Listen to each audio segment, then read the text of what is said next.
তুবা তুমি কি করো? কি খেলো? পুতুল নিয়ে খেলো? দেখি তোমার পুতুলটা, দেখ আম্মুরে।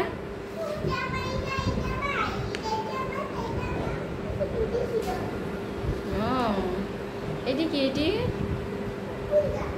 কি ছোপা ফল? ওইটা কি? হ্যাঁ,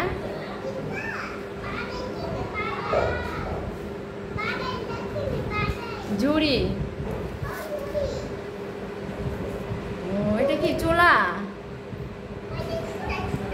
ওইটা কি? ওইটা এটা কি? এটা হ্যাঁ, তোমার ভালো লাগে খেলতে?